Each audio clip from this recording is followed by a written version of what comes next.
কারণ এখানে তোমাদের এই সরকারি চাকরির প্রস্তুতির বিভিন্ন রকমের ক্লাস আমরা তোমাদের করিয়ে থাকি বা উপহার দিয়ে থাকি।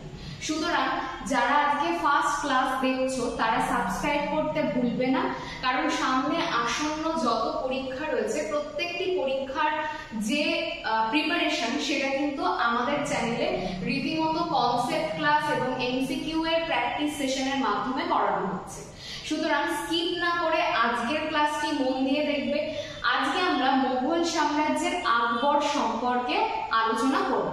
আজকের এই ভিডিও বা ক্লাসটিতে যারা যারা নতুন তারা সাবস্ক্রাইব করছো, এবং যারা দেখলে ক্লাসটি তারা অবশ্যই ক্লাসটিকে শেয়ার করো প্রচুর, এবং ক্লাসের শেষে একটা লাইক করতে কিন্তু একদম ভুলো না। এইটুকু তোমাদের কাছে রিকোয়েস্ট। এবার দেখো, আগের দিন আমরা যেটুকু অব্দি পড়া শেষ করেছিলাম সেখানে আমরা শের শাহ অব্দি পড়া শেষ করেছিলাম, যাকে দ্বিতীয় আফগান বংশের প্রতিষ্ঠাতা বলা হয় বা দ্বিতীয় আফগানি প্রতিষ্ঠাতা বলা হয়। আজকের যে ক্লাসটি সেটা খুব গুরুত্বপূর্ণ হতে চলেছে, তার কারণ আজকের এই পুরো ক্লাসটিতে আমরা আকবর সম্পর্কে আলোচনা করব। আকবরের জন্ম, তার শাসন ব্যবস্থা, তার রাজ্য বিজয় এবং তার সময়কালের কিছু স্থাপত্য ভাস্কর্য, এই সমস্ত কিছু থাকছে আজকের ক্লাসটিতে। সুতরাং একদম ক্লাসটি বা ভিডিওটি স্কিপ না করে শেষ পর্যন্ত দেখবে। তোমরা অবশ্যই পরীক্ষাতে আকবর থেকে আসা সমস্ত প্রশ্নের সঠিক উত্তর দিতে পারবে, এইটুকু আমি কথা দিতে পারি। তাহলে সময় নষ্ট না করে চলো দেখে নিই আজকে আকবর সম্পর্কে কি কি গুরুত্বপূর্ণ তথ্য তোমাদেরকে জানানো যায়। চলো দেখো, সবার প্রথমে আমরা দেখে নেব আকবরের যে সময়কাল রয়েছে সেটা সম্পর্কে। দেখো, 1562 থেকে 1605 অব্দি আকবরের সময়কাল হিসেবে ধরা হয়, কিন্তু কথা হচ্ছে এখানে দেখো সালটা লেখা রয়েছে 1562, কিন্তু আকবর জন্মগ্রহণ করেছিলেন 1542 সালে। তাহলে এই যে 20টা বছর এর মধ্যে কি কি ঘটনা ঘটেছিল যার জন্য আকবরের কিন্তু প্রধান শাসন কার্য পরিচালনা বা আকবর সিংহাসনে বসার পর সম্পূর্ণ নিজের মতে সিংহাসন পরিচালনা করেছিলেন 1562 থেকে। তার কিছু কারণ তো রয়েছে, সেগুলো আমরা আলোচনা করব। সবার প্রথমে দেখো, অমরকোট বলে নামক একটি স্থানে বা অমরকোট স্থানে কিন্তু আকবরের জন্ম হয়। আকবরের পিতার নাম ছিল হুমায়ুন এবং আকবরের মাতার নাম ছিল হামিদা বানু বেগম। তাহলে 1542 খ্রিস্টাব্দে হুমায়ুন এবং হামিদা বানু বেগম এদের পুত্র সন্তান হিসেবে আকবর জন্মগ্রহণ করেন। এরপর আমরা দেখতে পাই আকবরের একটা প্রকৃত নাম ছিল, সেটা হচ্ছে জালালউদ্দিন মোহাম্মদ আকবর। এটা ছিল তার প্রকৃত নাম। ছেলেবেলায় আকবর বদরুদ্দিন নামেও কিন্তু পরিচিত ছিল। এরপর থেকে দেখো এখানে কয়েকটা তথ্য রয়েছে, সেটা হচ্ছে আকবরের যে গৃহ শিক্ষক ছিলেন তার নাম আব্দুল লতিফ। তাহলে এটাও ইম্পর্টেন্ট জায়গা। এবার দেখো এখান থেকে আসল জায়গা শুরু হচ্ছে। আকবরের যখন 13 বছর বয়স তখন বৈরাম খাঁ তিনি আকবরের প্রধানমন্ত্রী হিসেবে নিযুক্ত হন পরে, কিন্তু এই বৈরাম খানের অভিভাবকত্বের দ্বারা আকবর সিংহাসন আরোহণ করেছিলেন। মানে আকবর কিন্তু যখন 13 বছর বয়সে সিংহাসনে বসেন তখন কিন্তু নিজে কোনো সিদ্ধান্ত তিনি গ্রহণ করতেন না। তিনি কিন্তু প্রথমে বৈরাম খাঁর সম্পূর্ণ নির্দেশনায় তিনি নিজেকে পরিচালিত করতেন এবং শাসন ব্যবস্থা পরিচালনা হতো। তার মানে আকবর কিন্তু নামমাত্র তখন রাজা হিসেবে প্রতিষ্ঠিত হয়, সম্পূর্ণ শাসন কার্য পরিচালনা করছে কে? বৈরাম খাঁ। এবার দেখো এই যে 13 বছর বয়স তখন কি হচ্ছে, বৈরাম খাঁর অভিভাবকত্বে আকবর সিংহাসনে প্রথম আরোহণ করলেন। এরপর দেখো এই যে বৈরাম খাঁ, এই বৈরাম খাঁকে আকবর প্রধানমন্ত্রী হিসেবে নিযুক্ত করলেন যাতে তার শাসন কার্য পরিচালনা করতে সুবিধা হয়। এরপর একটা গুরুত্বপূর্ণ ঘটনা ঘটে, সেটা হচ্ছে 1556 খ্রিস্টাব্দ। এই 1556 খ্রিস্টাব্দে আকবর অর্থাৎ বৈরাম খাঁয়ের বা বৈরাম খানের নেতৃত্বে আকবর ধীরে ধীরে দিল্লির দিকে এগোতে থাকে। দিল্লির যে সিংহাসন সেটাকে আকবর অধিগ্রহণ করতে যায়, তখন দিল্লিতে এক হিন্দু রাজা তিনি কিন্তু আকবরকে বাধা প্রদান করে যে দিল্লির সিংহাসন আরোহণ করা যাবে না। সেই হিন্দু যে রাজা ছিলেন তার নাম ছিল হিমু। তাহলে এই হিমুকে পরাজিত করে বৈরাম খাঁর সহযোগিতায় আকবর কিন্তু দ্বিতীয় পানিপথের যুদ্ধে জয়লাভ করে। তাহলে 1556 খ্রিস্টাব্দে কি হয়েছে? পানিপথের দ্বিতীয় যুদ্ধ। তাদের মধ্যে হয়েছে বৈরাম খাঁ, মানে ইনি ছিলেন আদিল শাহের সেনাপতি। তিনি হিমুকে পরাজিত করে মুঘল সাম্রাজ্যের পুনঃপ্রতিষ্ঠা করেন। অর্থাৎ দেখো, দ্বিতীয় পানিপথের যুদ্ধে অনেক জায়গাতে তোমরা পাবে আকবরের উল্লেখই সেইভাবে নেই। অর্থাৎ এই যুদ্ধটা কিন্তু প্রকৃতপক্ষে ছিল বৈরাম খাঁর সঙ্গে কার? হিমু। তাহলে দিল্লি যখন তারা সসৈন্য অধিগ্রহণ করতে যায়, মানে বৈরাম খাঁর নেতৃত্বে আকবর, তখন দেখা যায় হিমু কিন্তু তাকে সিংহাসনে বসতে বাধা প্রদান করে। তখন এই হিমুকে পরাজিত করা এবং এই পানিপথের দ্বিতীয় যে যুদ্ধটা সেটা সংঘটিত হয় কিন্তু 1556 খ্রিস্টাব্দে। এবং এখানে হিমুকে পরাজিত করে আবার পুনরায় দিল্লিতে কিন্তু মুঘল সাম্রাজ্যের পুনরায় আবার প্রতিষ্ঠা কিন্তু হতে আমরা দেখতে পেলাম। তাহলে এটা কিন্তু আরো একটা ইম্পর্টেন্ট প্রশ্ন। এরপর দেখো 1562, এখানে কি হচ্ছে? বৈরাম খাঁর মৃত্যুর পর এখানে আনুষ্ঠানিকভাবে মুঘল সিংহাসনের শাসনভার নিজের হাতে গ্রহণ করেন আকবর। এর মধ্যে আরো একটা কিন্তু বিষয় রয়েছে। এই যে 1560 অব্দি বৈরাম খাঁর অভিভাবকত্বে আকবর কি করেছিলেন? তিনি কিন্তু সমস্ত শাসন কার্য পরিচালনা করেছিলেন। এবার এই 1560-এর পর আরো 2 বছর কিন্তু আকবর তার শাসন কার্য পরিচালনা করেছিলেন তার ধাত্রী মাতার দ্বারা। এবার আমাদের এটা জানতে হবে তার ধাত্রী মাতার নাম কি এবং তার দ্বারা পরিচালিত যে শাসন ব্যবস্থা সেটা কি নামে পরিচিত। এরপর 1560-এর পর থেকে দেখতে পাই মাহাম আনগা, ইনি হচ্ছেন আকবরের ধাত্রী মাতা। কি বললাম? মাহাম আনগা। এই মাহাম আনগা তিনি কিন্তু আকবরকে পরিচালনা করতেন। তাহলে প্রথমে বৈরাম খাঁ, তারপর মাহাম আনগা, এনারা দুজন কিন্তু বেশ কিছুদিন ধরে আকবরের শাসন কার্য পরিচালনা করেছিলেন। তা এই যে আকবর বিভিন্ন সময় কখনো বৈরাম খাঁ, কখনো তার ধাত্রী মাতা, এদের সান্নিধ্যে থেকে শাসন কার্য পরিচালনা করতেন। এই যে সময়কালটা এটাকে বলা হচ্ছে অন্তঃপুরিকার শাসন। তাহলে কি বলবো? যে যতক্ষণ আকবর কি করেছিলেন? তার ধাত্রীমাতার অধীনে থেকে শাসন কার্য পরিচালনা করেছিলেন, সেটাকে আমরা বলবো অন্তঃপুরিকার শাসন। তাহলে এটা কিন্তু আমাদের খুব ভালো করে মনে রাখতে হবে। 1561 খুব গুরুত্বপূর্ণ একটা সাল। এই সময় কিন্তু আকবর মালব জয় করেছিলেন। আকবরের জীবন দশায় তিনি কিন্তু প্রচুর জায়গা জয় করেছিলেন, প্রচুর জায়গা। এমনিতে বলা হতো আকবর নাকি নিজের মানে নাম তো সই করতে পারতেন না, কোনো অক্ষরও পড়তে পারতেন না, নিরক্ষর রাজা।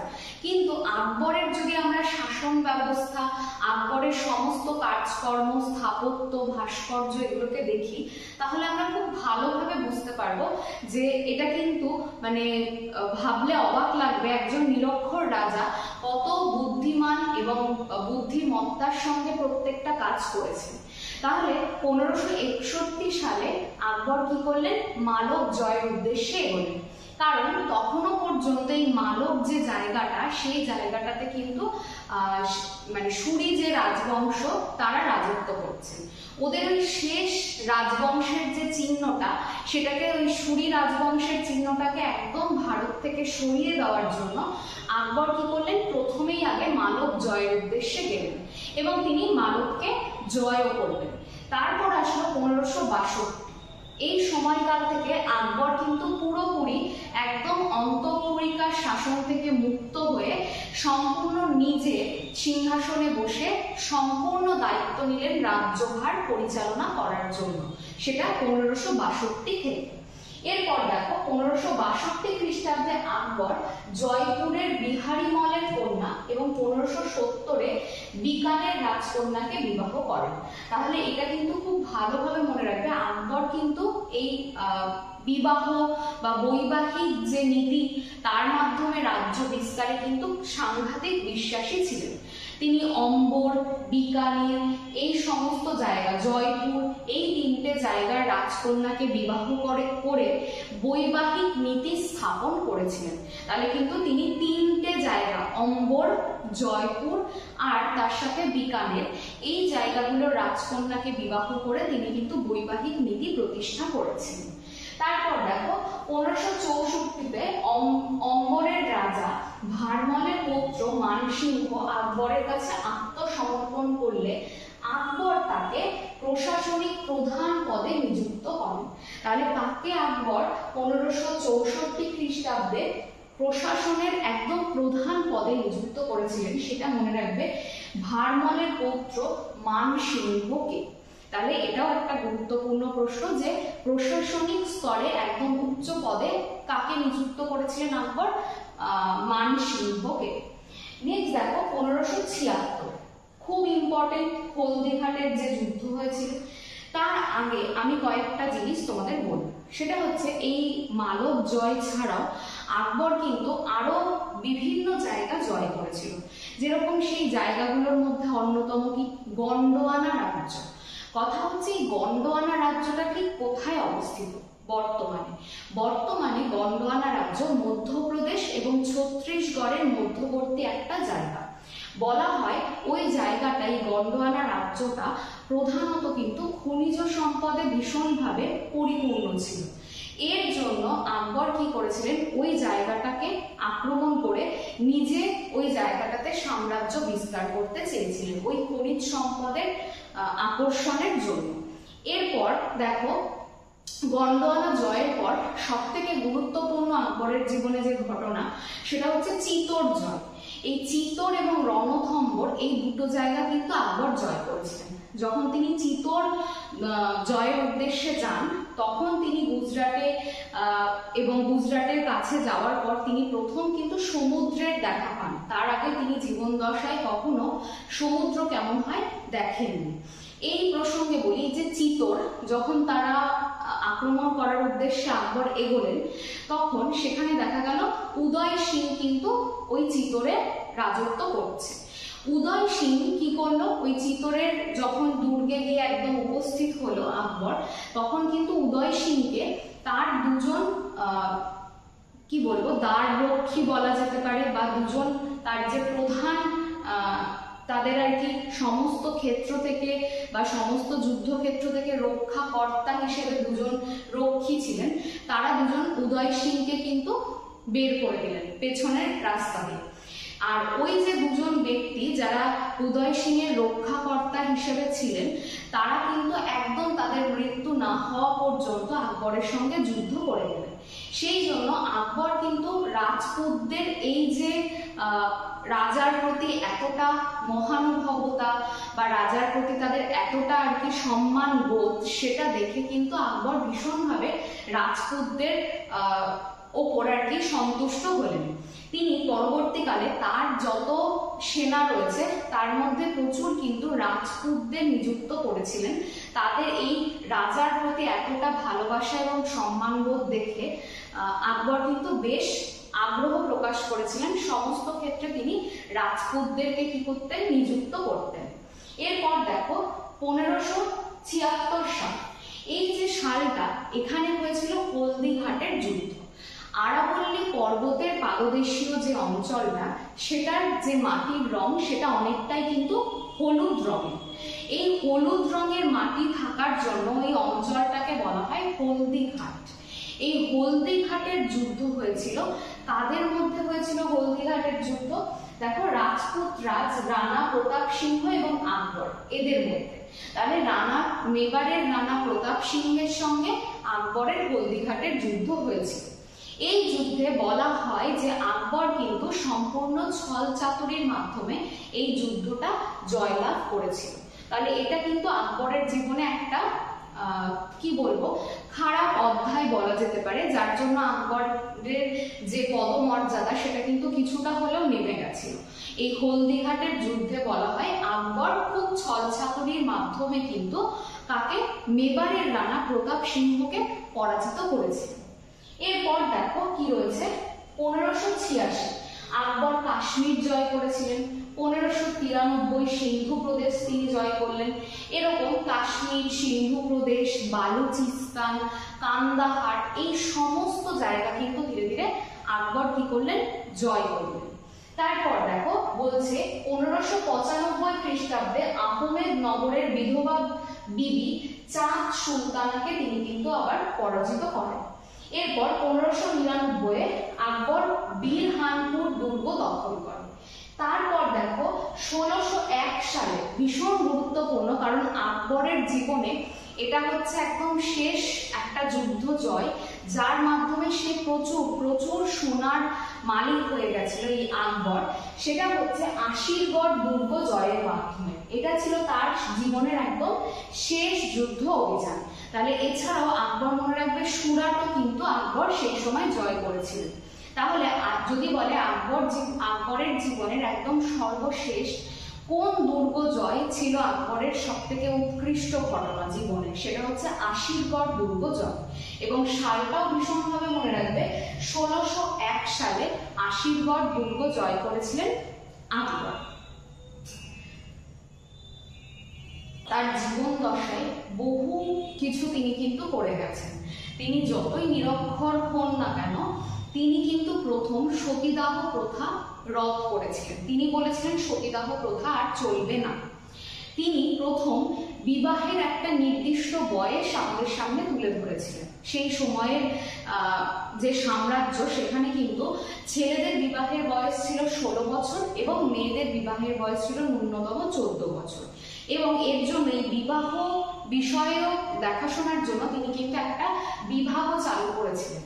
তার মানে ভাবো কতটা গুরুত্বপূর্ণ বিষয়। তিনি এই বিবাহটা সঠিক বয়সে করতে হবে, এছাড়া যদি এই আইন বিরুদ্ধ কাজ করে তাহলে কিন্তু শাস্তির ব্যবস্থাও কিন্তু আকবর করেছিলেন। সতীদাহ প্রথা তিনি রদ করে দিয়েছিলেন সম্পূর্ণরূপে।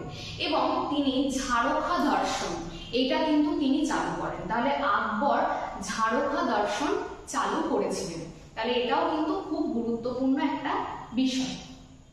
এরপর দেখো আকবর গুজরাট জয়কে স্মরণীয় করে রাখতে ফতেপুর সিক্রিতে বুলন্দ দরওয়াজা নির্মাণ করেন। আকবরের যে স্থাপত্য কীর্তি সেটাও কিন্তু খুব সুন্দর। সেটা হচ্ছে আকবর কিন্তু আগ্রাতে দুর্গ প্রতিষ্ঠা করেন।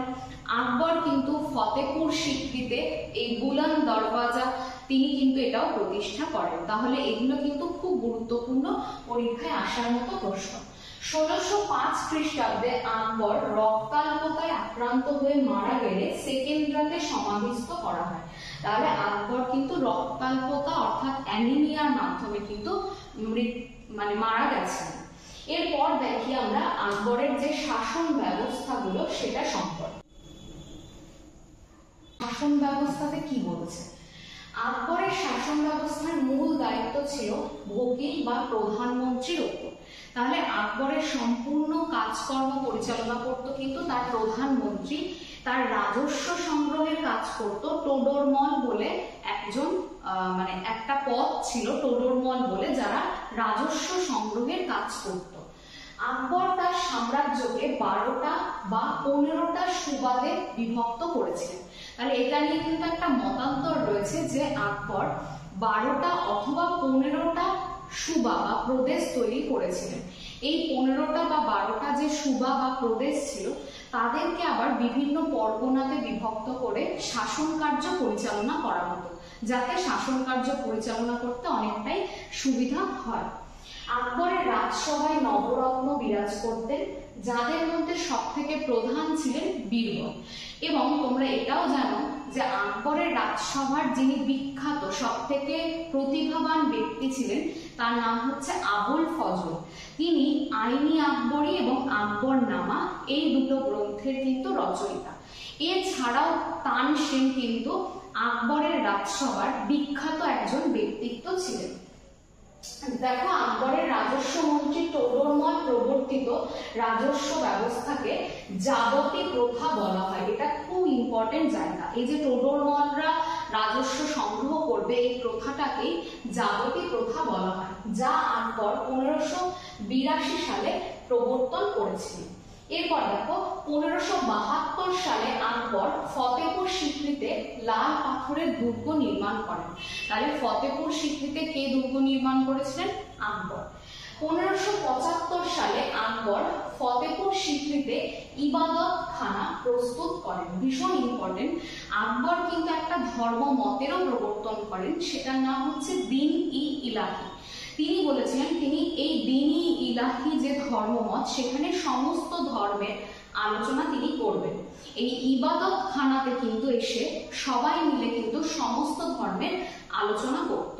তাহলে এই জন্য ইবাদত খানা কিন্তু ভীষণভাবে তখন বিখ্যাত ছিল। 1579 ভীষণ ইম্পর্টেন্ট, মনসবদারি প্রথা। এই প্রথার প্রবর্তন করেন কে? আকবর। মনসব কথার অর্থ হচ্ছে পদমর্যাদা, অর্থাৎ আকবরের সময় যারা প্রশাসনিক দিক থেকে সব থেকে উঁচু জায়গাতে যাদের দায়িত্ব দেওয়া থাকতো তাদেরকে বলা হতো মনসব। অর্থাৎ এই মনসবরা কি করবে? বিভিন্ন যত প্রতিরক্ষা এবং প্রশাসনিক যে দায়ভারগুলো সেগুলোকে কি করবে? তারা পরিচালনা করবে। এবং এই যে মনসব, এই মনসবদারি প্রথাতে আবার দুটো উপাদান বা দুটো শব্দ রয়েছে, একটা জাট, একটা সবার। জাট মানে হচ্ছে প্রত্যেকটা যে মনসব রয়েছে তাদের যে বেতন এবং তাদের যে কাজ, সেটা জাট নামক বিষয়ের মাধ্যমে প্রকাশ করা হয়। আর সওয়ার বলতে কি বোঝানো হয়? সওয়ার বলতে একজন মনসবের অধীনে কতজন সৈন্য থাকবে, কতজন অশ্বারোহী থাকবে, সেইগুলো কিন্তু, সেই সংখ্যাটা কিন্তু সওয়ার নামে পরিচিত। একজন মনসব সর্বনিম্ন 10 জন অশ্বারোহী এবং সৈন্যদের রাখতে পারতেন, আর একজন মনসব সর্বোচ্চ 5000 জন অশ্বারোহী এবং সৈন্যদেরকে নিজের অধীনে রাখতে পারতেন। তারা বেতনের পরিবর্তে অধিকাংশ ক্ষেত্রে কিন্তু এই সৈন্য এবং অশ্বারোহীকে গ্রহণ করতেন। তারপর দেখো, 1579 আকবর কোরআনের চূড়ান্ত ব্যাখ্যাকারীর ভূমিকা নিজের হাতে তুলে নেন, মানে কোরআনকে চূড়ান্তভাবে ব্যাখ্যা করার দায়িত্ব নেন।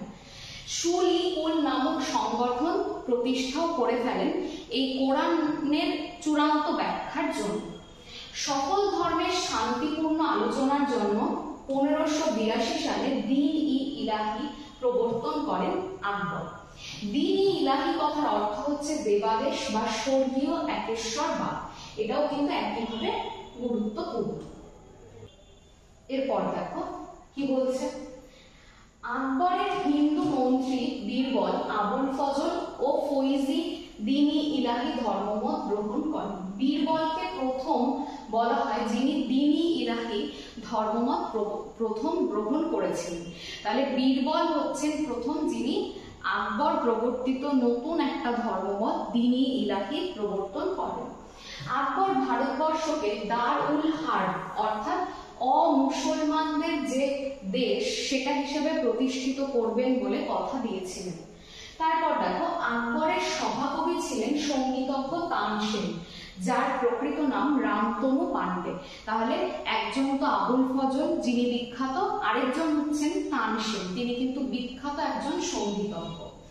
হিন্দু কবি তুলসী দাস, ইনি রামচরিত মানসের কিন্তু রচয়িতা, ইনিও কিন্তু আকবরের রাজসভাতে বিরাজ করতেন। তাহলে তুলসী দাসকেও দেখতে পাই আকবরের রাজসভায়, যিনি রামচরিত মানসের প্রণেতা, গ্রন্থের প্রণেতা।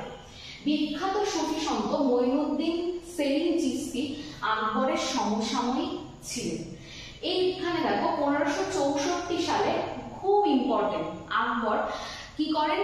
জিজিয়া কর তুলে দেন।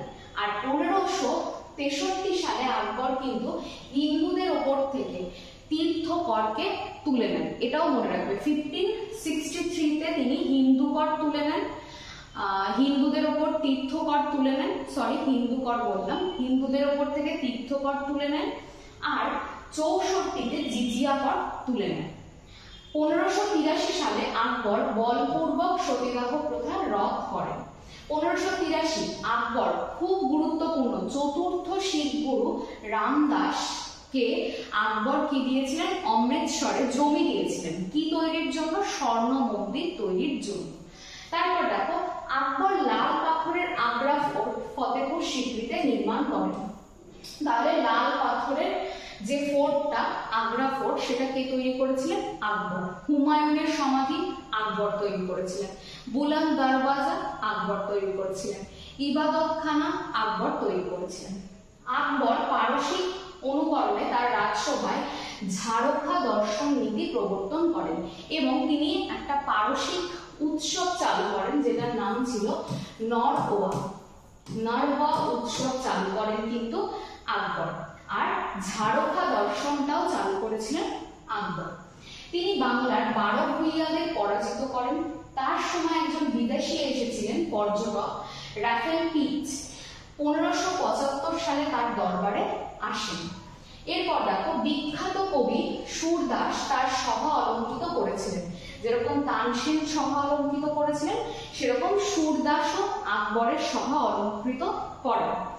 সুরসাগর এবং সুরসার বাণী গ্রন্থের রচয়িতা হচ্ছে এই সুরদাস। আবুল ফজলের রচয়িতা আবুল ফজল রচনা করেছিলেন আইনি আকবরী ও আকবর নাম। তাহলে আজকে এই সমস্ত গুরুত্বপূর্ণ আকবর সংক্রান্ত তথ্য আজকের ক্লাসে আমরা আলোচনা করলাম। পরবর্তী ক্লাসে আমরা জাহাঙ্গীরকে নিয়ে আলোচনা করব। তা আজকে যারা যারা তোমরা ক্লাস দেখলে, যারা নতুন চ্যানেলে সাবস্ক্রাইব করতে ভুলো না চ্যানেলটিকে, কারণ এখানে সমস্ত সামনের আপকামিং পরীক্ষার কিন্তু এমসিকিউ এবং কনসেপ্টের ক্লাস হয়ে থাকে।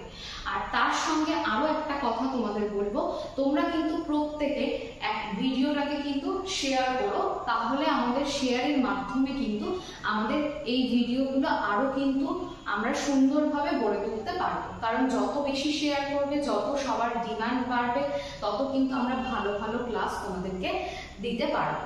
আর এই প্রসঙ্গে বলি, যদি ক্লাসটি ভালো লেগে থাকে একটা লাইক করে দিও এবং সবাই খুব ভালোভাবে পরীক্ষার প্রস্তুতি নাও, এই জানিয়ে আজকের ক্লাসটি শেষ করছি। সবাই ভালো থেকো এবং সুস্থ থেকো। সবাইকে ধন্যবাদ এতক্ষণ ক্লাসটি দেখার জন্য।